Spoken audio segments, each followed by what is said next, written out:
আসসালামু আলাইকুম এভরিওয়ান, স্বাগত সবাইকে বাংলা কিচেনের নতুন একটি আয়োজনের সাথে।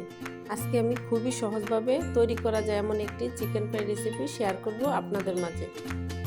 সবচেয়ে কম মশলায় একদমই ঘরোয়া উপকরণে আজকে চিকেন ফ্রাইগুলো তৈরি করে দেখাবো।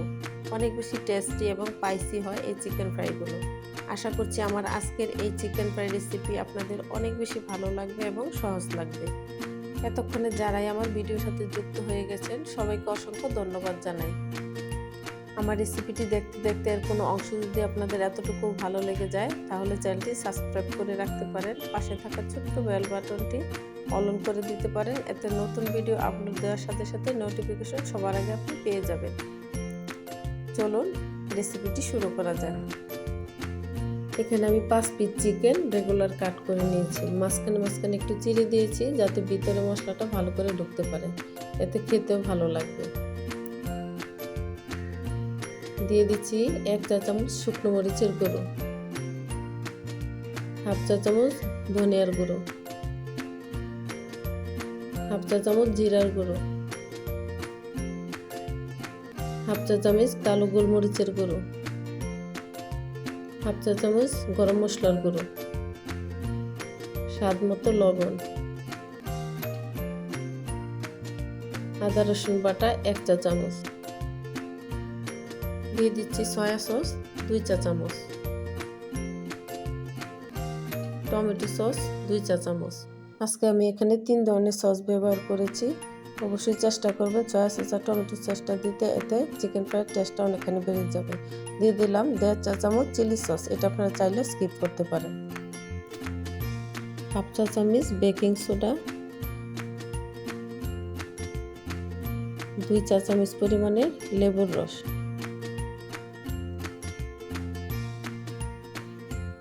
দিয়ে দিচ্ছি একটি ডিম।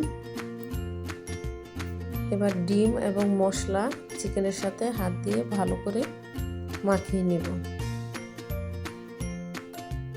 চিকেনগুলো মাখানো হওয়ার পর আমি 30 থেকে 35 মিনিট ম্যারিনেশনের জন্য রেস্টে রেখে দেব। ফিরে আসবো 30 মিনিট পর। এ পর্যায়ে দিয়ে দিচ্ছি 2 টেবিল চামচ ময়দা,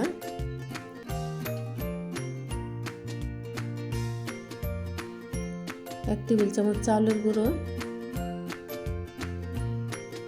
1 চা চামচ চিনি। আবারও সবগুলো উপকরণের সাথে চিকেনগুলো ভালো করে মাখিয়ে নিতে হবে। এমনভাবে মাখাতে হবে যাতে চিকেনের গায়ে মিশ্রণটা ভালোভাবে লেগে থাকে।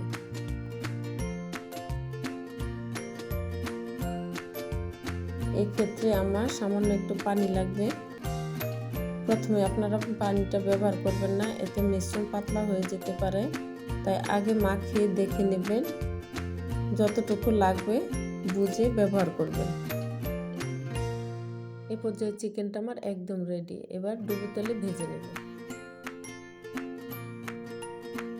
অবশ্যই চিকেনগুলো ডুবো তেলে ভাজবেন, এতে চিকেনগুলো ভিতর থেকে ভালোভাবে সিদ্ধ হবে এবং সুন্দর করে ফ্রাই হবে।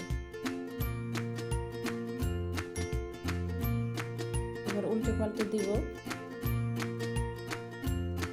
এভাবে উল্টে পাল্টে 2 পাশে ভালো করে ভেজে নিতে হবে।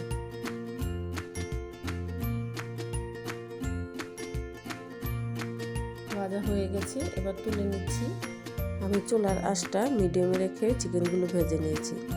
এক্ষেত্রে চুলার আঁচ বাড়িয়ে চিকেনগুলো ভাজা যাবে না, উপর থেকে হয়ে গেলে ভিতরে সিদ্ধ হবে না ভালো করে। বাকি চিকেনগুলো দিয়ে দিচ্ছি। ঠিক একইভাবে উল্টে পাল্টে ভেজে নেব। দেশ অথবা দেশের বাইরে, কাছে অথবা দূরে, যে যেখান থেকে এতক্ষণ যুক্ত ছিলেন আমার আজকের এই সম্পূর্ণ রেসিপির সাথে, সবার প্রতি রইল অনেক বেশি কৃতজ্ঞতা। আবারও দেখা হবে অন্য কোনো দিন নতুন কোনো রেসিপির সাথে। ততক্ষণ পরিবারের প্রিয় মানুষদের সাথে সবাই অনেক বেশি ভালো থাকবেন, সুস্থ থাকবেন। আল্লাহ হাফেজ।